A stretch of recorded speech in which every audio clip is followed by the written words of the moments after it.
रामपाल दास जी महाराज जी का जन्म 8 सितंबर 1951 को गांव धनाना, जिला सोनीपत, हरियाणा में एक किसान परिवार में हुआ। पढ़ाई पूरी करके हरियाणा प्रांत में सिंचाई विभाग में जूनियर इंजीनियर की पोस्ट पर 18 वर्ष कार्यरत रहे। सन 1988 में परम संत रामदेवानंद जी महाराज जी से दीक्षा प्राप्त की तथा तन मन से सक्रिय होकर स्वामी रामदेवानंद जी द्वारा बताए भक्ति मार्ग से साधना की तथा परमात्मा का साक्षात्कार किया। संत रामपाल दास जी महाराज को नाम दीक्षा 17 फरवरी 1988 को फाल्गुन महीने की अमावस्या को रात्रि में प्राप्त हुई। उस समय संत रामपाल जी महाराज जी की आयु 37 वर्ष थी। उपदेश दिवस अर्थात दीक्षा दिवस को संत मत में उपदेशी भक्त का आध्यात्मिक जन्मदिन माना जाता है। जगत गुरु तत्वदर्शी संत रामपाल जी महाराज जी की गुरु प्रणाली जो कबीर साहिब जी से शुरू होते हुए संत गरीबदास जी महाराज जी छुड़ानी हरियाणा वाले से होते हुए संत शीतल दास जी महाराज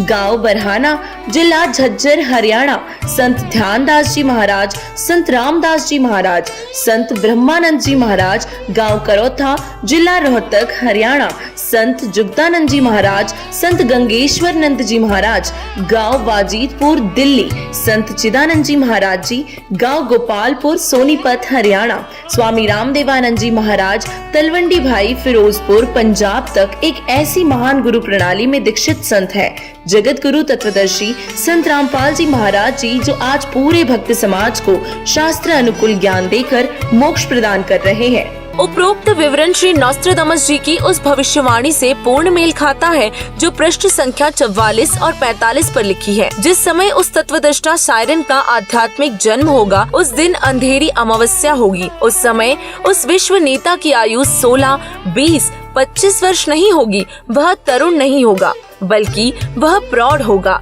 और वह 50 और 60 वर्ष के बीच की उम्र में संसार में प्रसिद्ध होगा। वह सन 2006 होगा। सन 1993 में स्वामी रामदेवानंद जी महाराज जी ने आपको सत्संग करने की आज्ञा दी तथा सन 1994 में नामदान करने की आज्ञा प्रदान की। भक्ति मार्ग में लीन होने के कारण जेई की पोस्ट से त्याग पत्र दे दिया, जो हरियाणा सरकार द्वारा 16/5/2000 को पत्र क्रमांक 34923500 तिथि 16/5/2000 के तहत स्वीकृत है। सन 1994 से सन 1998 तक संत रामपाल जी महाराज ने घर घर, गांव-गांव, नगर-नगर में जाकर सत्संग किया। बहुत संख्या में अनुयायी हो गए और साथ साथ ज्ञानहीन संतों का विरोध भी बढ़ता गया। सन 1999 में गांव करौथा, जिला रोहतक, हरियाणा में सतलोक आश्रम करौथा की स्थापना की तथा 1 जून 1999 से 7 जून 1999 तक परमेश्वर कबीर जी के प्रकट दिवस पर 7 दिवसीय विशाल सत्संग का आयोजन करके आश्रम का प्रारंभ किया तथा महीने की प्रत्येक पूर्णिमा को 3 दिन का सत्संग प्रारंभ किया। दूर दूर से श्रद्धालु सत्संग सुनने आने लगे तथा तत्व ज्ञान को समझकर बहुसंख्या में अनुयायी बनने लगे। चंद दिनों में संत रामपाल जी महाराज जी के अनुयायियों की संख्या लाखों में पहुंच गई और जिन ज्ञानहीन संतों व ऋषियों के अनुयायी संत रामपाल जी महाराज जी के पास आने लगे तथा अनुयायी बनने लगे, फिर उन अज्ञानी आचार्यों तथा संतों से प्रश्न करने लगे कि आप सर्व ज्ञान अपने सदग्रंथों के विपरीत बता रहे हो। यजुर्वेद अध्याय 8 मंत्र 13 में लिखा है कि पूर्ण परमात्मा अपने भक्त के सर्व अपराध अर्थात पाप नाश कर देता है।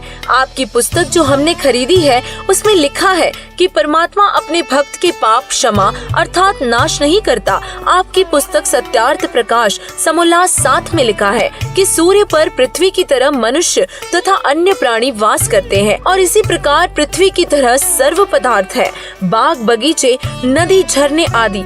क्या ये संभव है? पवित्र यजुर्वेद अध्याय 5 मंत्र 1 में लिखा है कि परमात्मा सह शरीर है। विष्णुवेद त्वा सोमस्य तनुरसी, इस मंत्र में 2 बार गवाही दी है कि परमेश्वर सह शरीर है। उस अमर पुरुष परमात्मा का सर्व के पालन करने के लिए शरीर है, अर्थात परमात्मा जब अपने भक्तों को तत्व ज्ञान समझाने के लिए कुछ समय अतिथि रूप में संसार में आता है तो वो अपने वास्तविक तेजोमय शरीर पर हल्के तेज पुंज का शरीर ओढ़ कर आता है और इसीलिए उपरोक्त मंत्र में 2 बार प्रमाण दिया है और इस तरह के तर्क से निरुत्तर होकर अपने अज्ञान का पर्दाफाश होने के भय से उन अज्ञानी संतों, महंतों व आचार्यों ने सतलोक आश्रम करोथा के आसपास के गाँवों में संत रामपाल जी महाराज को बदनाम करने के लिए दुष्प्रचार करना प्रारंभ कर दिया तथा 12/7/2006 को संत रामपाल जी महाराज जी को जान से मारने तथा आश्रम को नष्ट करने के लिए आप तथा अपने अनुयायियों से सतलोक आश्रम पर आक्रमण करवाया। पुलिस ने रोकने की कोशिश की, जिस कारण से कुछ उपद्रवकारी चोटिल हो गए और सरकार ने सतलोक आश्रम को अपने अधीन कर लिया तथा संत रामपाल जी महाराज व उनके कुछ अनुयायियों पर झूठा केस बनाकर जेल में डाल दिया और इस प्रकार 2006 में संत रामपाल जी महाराज विख्यात हुए। भले ही अनजानों ने झूठे आरोप लगाकर संत को प्रसिद्ध किया, परंतु संत निर्दोष है। नॉस्ट्राडामस जी की भविष्यवाणी को पढ़कर सोचेंगे कि संत रामपाल जी महाराज जी को इतना बदनाम कर दिया है, कैसे संभव होगा कि वे विश्व को ज्ञान प्रचार करेंगे। तो उनसे प्रार्थना है कि परमात्मा पल में परिस्थिति बदल सकता है। कबीर साहिब से सब होत है, बंदे से कचुनाई, राई से पर्वत करे, पर्वत से फिर राई।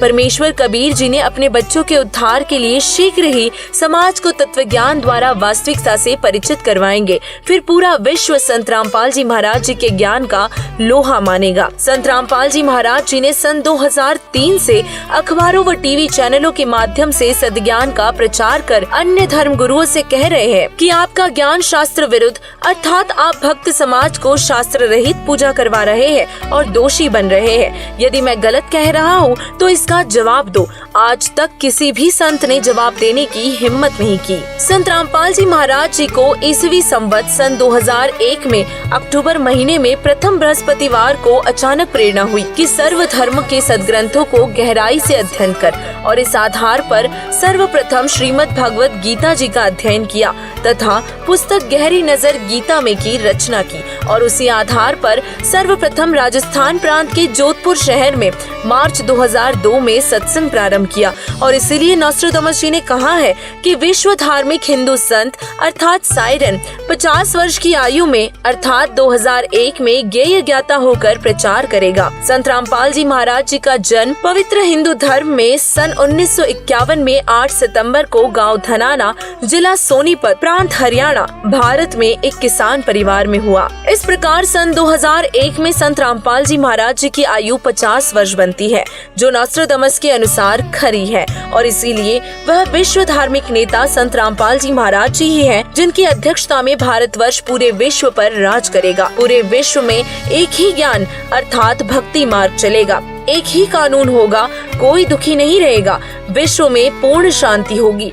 जो विरोध करेंगे अंत में वे भी पश्चाताप करेंगे तथा तत्व ज्ञान को स्वीकार करने पर विवश होंगे और सर्व मानव समाज मानव धर्म का पालन करेगा और पूर्ण मोक्ष प्राप्त करके सतलोक जाएंगे। यही प्रमाण संत गरीबदास जी छुड़ानी, जिला झज्जर, हरियाणा वाले ने दिया है।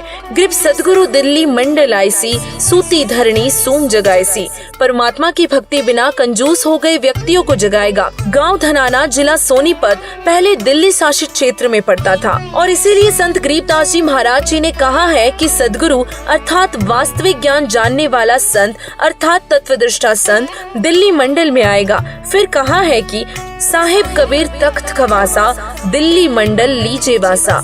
भावार्थ है कि परमेश्वर कबीर बंदी छोड़ के तख्त अर्थात दरबार का खवास, नौकर अर्थात परमेश्वर का नुमाइंदा प्रतिनिधि दिल्ली मंडल में वास करेगा अर्थात वहाँ उत्पन्न होगा। प्रथम अपने हिंदू बंधुओं को तत्व ज्ञान से परिचित करवाएगा और बुद्धिमान हिंदू ऐसे जागेंगे जैसे कोई हड़बड़ा कर जागता है अर्थात उस संत के द्वारा बताए तत्व ज्ञान को समझकर अविलंब उनकी शरण ग्रहण करेंगे। फिर पूरा विश्व उसी तत्वदर्शी हिंदू संत के ज्ञान को स्वीकार करेगा और यह भविष्यवाणी श्री नॉस्ट्राडामस जी ने भी की है। नॉस्ट्राडामस जी ने यह भी लिखा है कि मुझे दुख इस बात का है कि उसे परिचित न होने के कारण मेरा साइरन अर्थात तत्वदृष्टा संत उपेक्षा का पात्र बना है। हे बुद्धिमान मानव, उसकी उपेक्षा न करो। वह तो सिंहासनस्थ करके अर्थात आसन पर बिठाकर आराध्य देव, इष्ट देव रूप में पूजा करने योग्य है। वह हिंदू धार्मिक संत साइरन आदि पुरुष पूर्ण परमात्मा का अनुयायी, जगत का तारनहार है। परमेश्वर कबीर जी बंदी छोड़ ने कहा है कि आछे दिन पाछे गए,